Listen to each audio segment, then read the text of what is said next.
चलिए जी शांति प्रसाद जी का रुख कर लेते हैं। शांति प्रसाद जी, एक तरफ विपक्ष की नीति और रीति, दूसरी तरफ भारतीय जनता पार्टी की रणनीति, और जैसा कि आशीष जी भी कह रहे थे कि भाई जो विपक्षी दल के हमारे नेता हैं भारतीय जनता पार्टी में जा रहे हैं, उनको लगता है कि जेल से बेहतर है कि हम भारतीय जनता पार्टी का दामन थाम ले, क्योंकि वो अपने नेता को बचा लेंगे।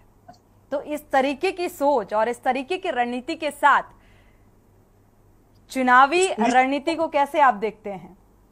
देखिए, निश्चित रूप से मुद्दे कहीं नजर नहीं आ रहे।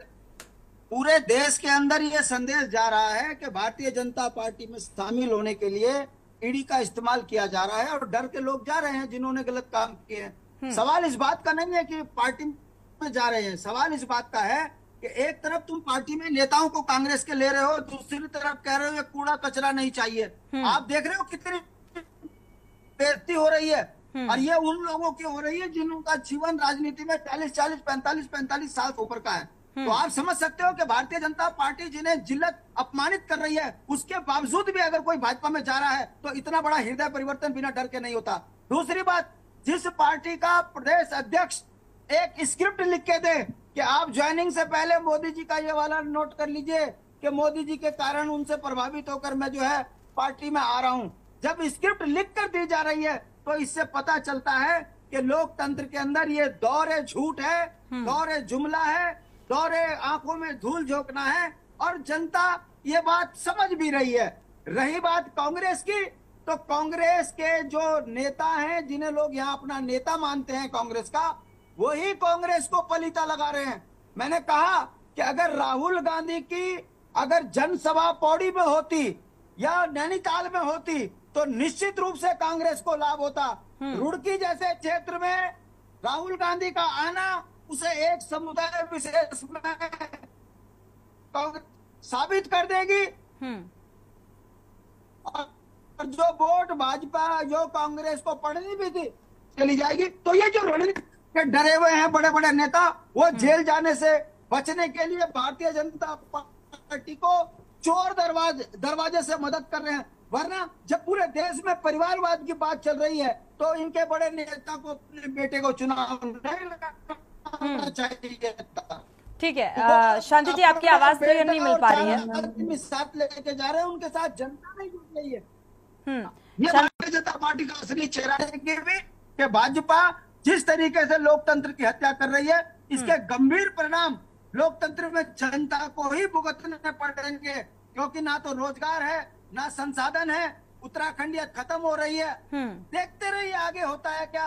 बिल्कुल, उत्तराखंड की जरूरत और उत्तराखंड के लोगों की जो प्रतिक्रियाएं निकलकर सामने आती हैं, शिक्षा और स्वास्थ्य और भू कानून सबसे अहम मुद्दा, और इसको लेकर लगातार जो प्रतिक्रियाएं सामने आई कि ये बेहद मायने रखता है। इसको लेकर क्या राजनीतिक पार्टियां जो हैं गंभीर हैं, ये अपने आप में एक बड़ा सवाल है। नवीन जी इस बात का जवाब लेते हैं। यूकेडी प्रवक्ता जो कह रहे थे, साथ ही उन्होंने कहा कि जो अगर राहुल गांधी की रैली जो है रुड़की में ना होकर पौड़ी और नैनीताल में हुई होती तो शायद उसका बेनिफिट विपक्ष को अच्छा खासा मिलता। देखिए सोनी जी, मैं शांति प्रसाद भट्ट जी निस्संदेह उत्तराखंड क्रांति दल के बड़े प्रवक्ता हैं। 20 साल से इनको बोलने का अनुभव है और बोलते ही जा रहे हो कुछ नहीं रहा। दिक्कत यह है, अब मैं बात कर रहा हूं कि इन्होंने जो कहा कि इन्होंने साजिशन राहुल गांधी की रैली को रुड़की में रख दिया, तो इसमें भारतीय जनता पार्टी का क्या दोष है? क्या भारतीय जनता पार्टी के शेड्यूल पर राहुल गांधी चल रहे हैं? वो तो अपने शेड्यूल पर चल रहे हैं।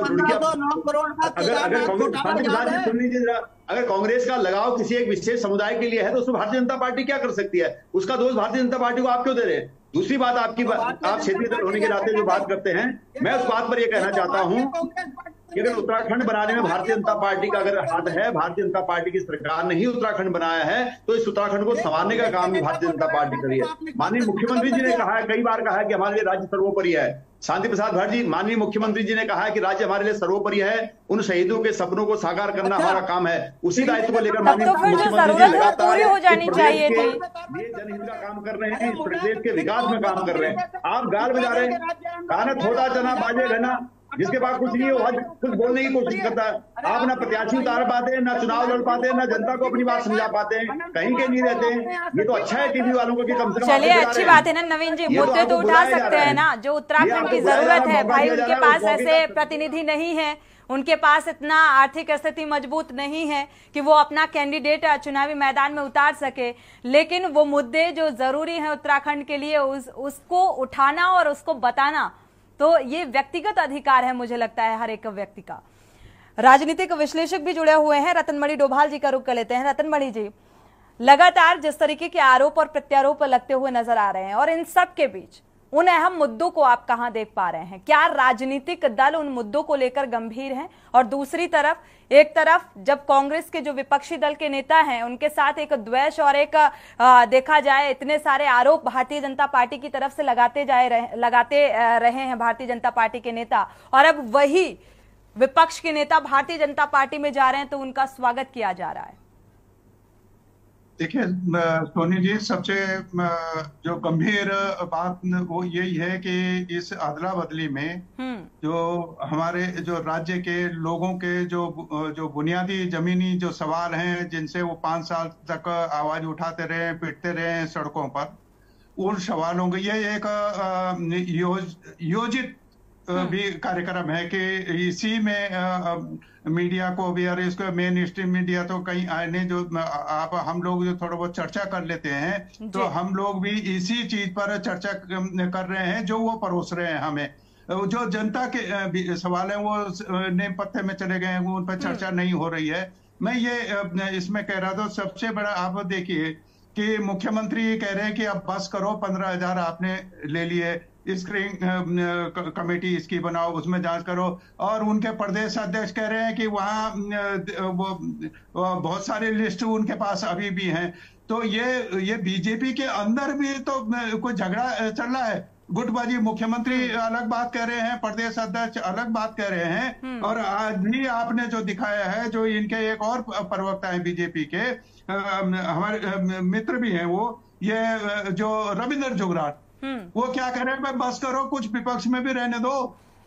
ये यही कहा उन्होंने कि सारे सत्ता पक्ष में आ जाएंगे, जैसे तैसे जो भी है उनको लिए जा रहे, तो फिर ये पार्टी में डिफरेंट कहाँ रह जाएगी। ये क्या कर रहे हैं? ये इसके अंदर जो बीजेपी के अंदर जो बुलबुला, ये मैं पहले भी कहा था कि ये फूटेगा, और ये नीचे से आवाज उठ रही है, और ये सत्ता संघर्ष बीजेपी के अंदर भी है। हो सकता है वो धामी जी की कुर्सी को खतरे में न डाल रहे हो, ये सारी करके।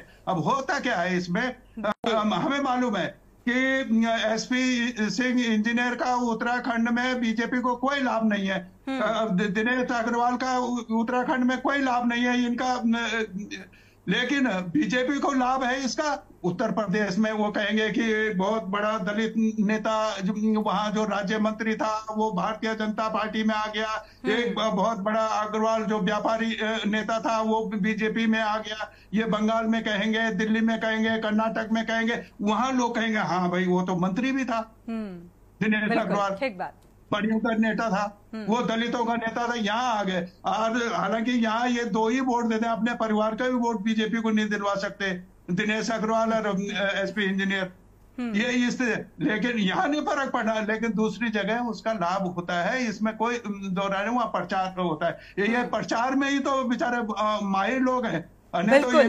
दूरदर्शी जो विचारधारा है भारतीय जनता पार्टी की, उसकी तो दाद देनी पड़ेगी भाई। उसी रणनीति के साथ मुझे लगता है चुनावी प्रसार भी किया जा रहा है, लेकिन अभी विपक्ष को एक ठोस रणनीति बनाए जाने की मुझे लगता है जरूरत